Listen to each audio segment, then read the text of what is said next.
कुछ इन्वेस्टर के अकॉर्डिंग ये कहना था कि ये वर्ल्ड की सबसे वर्स्ट क्राइसिस में से एक होगी। I wake up every single night. 1930 की क्राइसिस के बाद ये सबसे वर्स्ट क्राइसिस थी होल वर्ल्ड के लिए।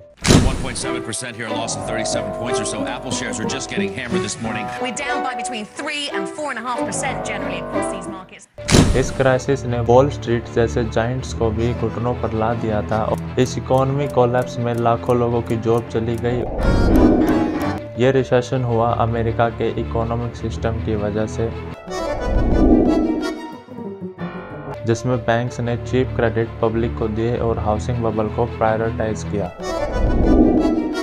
आइए देखते हैं आखिर ये सब हुआ तो आखिर हुआ कैसे। Let's know the background story of crisis.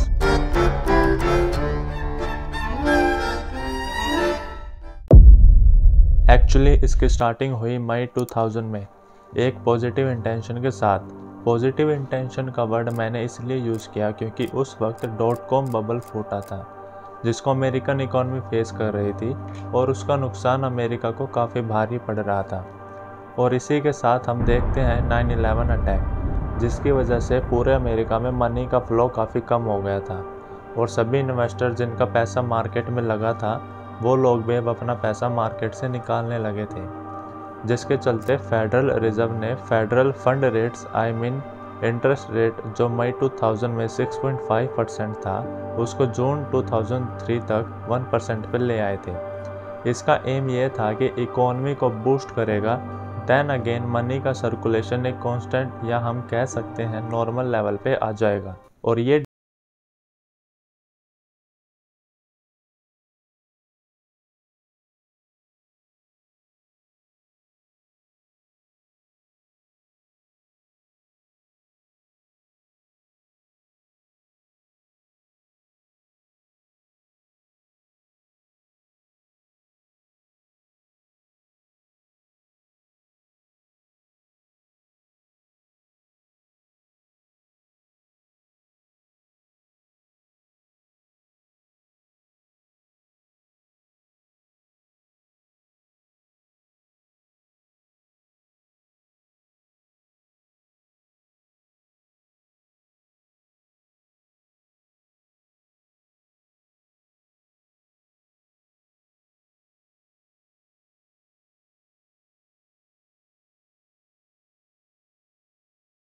रहे थे दोस्तों। अब जैसा मैंने आपको अभी तक बताया ये टाइम था 2003 का। इससे कुछ साल पहले इन्वेस्टर्स को शेयर मार्केट में काफ़ी भारी नुकसान हुआ .com बबल के फूटने से और इसी के साथ मार्केट में अब इंटरेस्ट रेट भी 1% तक आ गया था।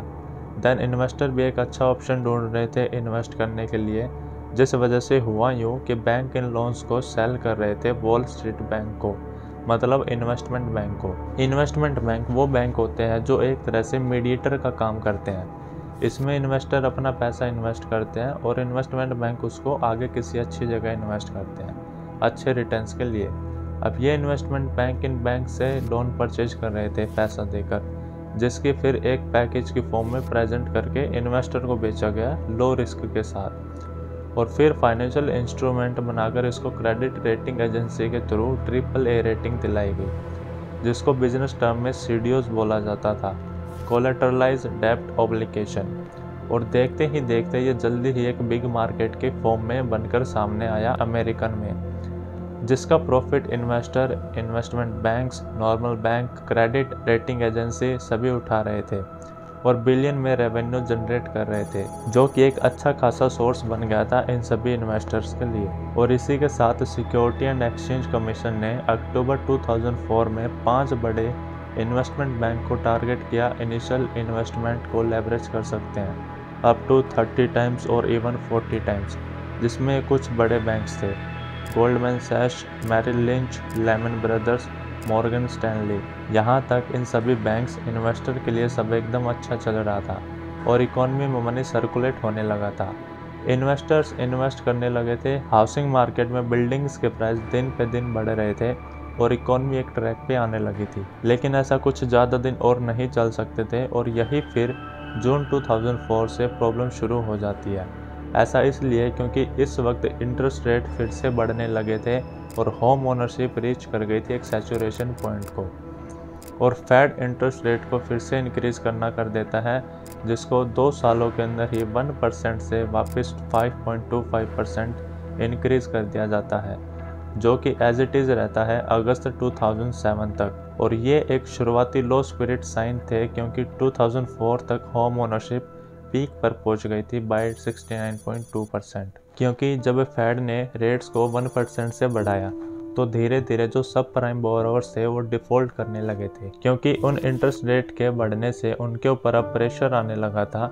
ऐसा इसलिए हुआ क्योंकि इसमें लोगों को ये नहीं बताया गया था कि ये फिक्स रेट नहीं है, ये फ्लेक्सिबल इंटरेस्ट रेट है, जिसकी वजह से लोन्स अब सब प्राइम लोगों के लिए पे करना काफ़ी मुश्किल हो गया था और वो लोग डिफ़ॉल्ट करने लगे थे, जिसकी वजह से अब हाउसिंग मार्केट नीचे गिरनी शुरू हो गई थी, जिसके चलते जो लोग पे कर रहे थे उन्होंने भी पे करना बंद कर दिया था, क्योंकि मार्केट के गिरने से उनके घरों की भी वैल्यू कम होने लगी थी, जो लोन्स अमाउंट से भी काफ़ी लो चली गई थी। समझते हैं इसको एक एग्जांपल के तरीके से। मान लीजिए अगर किसी ने 1 करोड़ का लोन लिया है और घर की वैल्यू 60 लाख रह गई है, तो वहाँ लोग पेमेंट नहीं करेंगे। और जैसा जैसा 2007 से चल रहा था, एक के बाद एक सब प्राइम लेंडर्स ने बैंकरप्सी फाइल करना शुरू कर दिया था, और सिर्फ फैब और मार्च के अंदर ही 25 से भी ज़्यादा सब प्राइम लेंडर पूरी तरह से डूब गए थे। उसके बाद अप्रैल में न्यू सेंचुरी जो स्पेशलाइज थे सब प्राइम लैंडिंग में, उन्होंने भी बैंकरप्सी फाइल की और हाफ से भी ज़्यादा स्टाफ को ले ऑफ करना पड़ा। और जून के महीने में बियर स्टैंस ने 2 हेज फंड्स में रिडेम्पशन करना बंद कर दिया, जिससे मैरिल लिंच ने $800 मिलियन की एसेट सीज कर लिए थे फंड्स में। और ये जितने भी केसेस अभी आपने सुने, ये सिर्फ एक बिगिनिंग थी। आने वाले कुछ महीनों में इससे भी वर्स्ट सिचुएशन होने वाली थी कुछ दिनों में। अगस्त 2007 तक ये डिसाइड हो गया था कि फाइनेंशियल मार्केट सब प्राइम क्राइसिस को सॉल्व नहीं कर सकती है, और एक और इंटर बैंक मार्केट जो दुनिया भर में पैसे को घुमाता है वो पूरी तरह से बंद हो चुका था फियर ऑफ अननोन की वजह से। और लिक्विडिटी प्रॉब्लम को सॉल्व करने के लिए नॉर्दर्न रॉक ने इमरजेंसी फंड के लिए बैंक ऑफ इंग्लैंड के गेट नॉक किए। अक्टूबर 2007 में स्विस बैंक यूबीएस पहला ऐसा मेजर बैंक बना जिसने $3.4 बिलियन लॉस अनाउंस किया सब प्राइम लोन्स के। और आने वाले कुछ मंथ्स में फेडरल रिजर्व और अदर सेंट्रल बैंक ने कोऑर्डिनेट करके बिलियंस ऑफ डॉलर का लोन देने की स्ट्रैटेजी बनाई ग्लोबल क्रेडिट मार्केट्स को। मार्च 2008 के विंटर्स तक अमेरिकन इकोनॉमी पूरे तरीके से मंदी का रूप ले चुकी थी और कंटिन्यूसली लिक्विडिटी फंड्स की प्रॉब्लम को फेस कर रही थी। और 9/11 अटैक के बाद से फिर से दुनिया में शेयर बाजार सबसे ज़्यादा नीचे गिर रहे थे। इसी के साथ जैन 2000 में फेड ने अपनी बेंचमार्क रेट में 3/4% से कम किया। यह कट पूरी सेंचुरी में सबसे बड़ा कट था, क्योंकि इसने इकोनॉमी स्लाइड को बिल्कुल स्लो डाउन कर दिया था। और इसी के साथ हर जगह से बुरी खबरें लगातार आती रही। फरवरी के महीने में ब्रिटिश गवर्नमेंट को कॉम्पेल होना पड़ा नॉर्दर्न बैंक को नेशनलाइज करने के लिए। अर्ली मार्च जो global investment bank Bear Stearns था, जो कि वॉल स्ट्रीट का एक स्ट्रॉन्गेस्ट पिलर था 1923 से, वो कोलैप्स हो गया, जिसको जेपी मॉर्गन के थ्रू एक्वायर किया गया। 2008 के मिड हाफ तक काफ़ी तेज़ी से ये कार्नेज पूरे फाइनेंशियल सेक्टर में फैल रहा था, जिसके रीज़न इंडीमैक बैंक अमेरिका में डिक्लाइन होने वाला सबसे बड़ा बैंक में से एक बन गया। और देश के 2 सबसे बड़े होम लैंडर्स फैनी मै और फ्रेडी मैक को अमेरिकन गवर्नमेंट के थ्रू फॉरफिट कर लिए गए थे। और इसी के साथ wall street bank Lehman Brothers के कोलैप्स ने लार्ज बैंकरप्सी फाइल की पूरे यूएस की हिस्ट्री में, और कई लोगों के लिए ये एक सिंबल बन गया ग्लोबल फाइनेंशियल क्राइसिस का। उसी महीने फाइनेंशियल मार्केट मुख्यतः गिरावट में थे, जिनकी वजह से यूएस इंडेक्स के मेजर इंडेक्सेस सबसे ज़्यादा होने वाले लॉसेस से सफ़र कर रहे थे।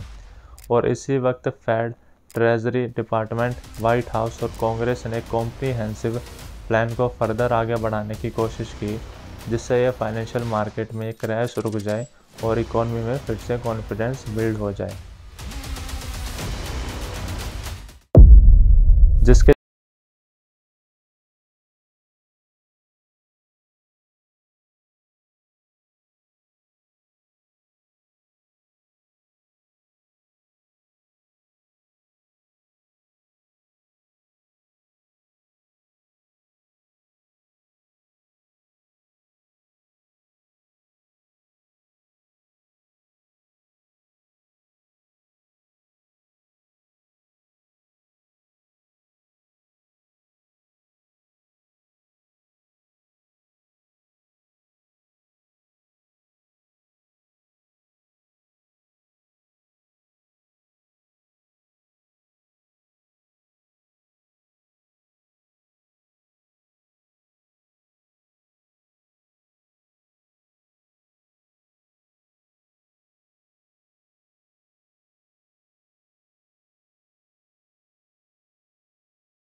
लेकिन ये ब्लेम सिर्फ यहीं तक नहीं रुकता है, और भी काफ़ी इसमें शामिल है।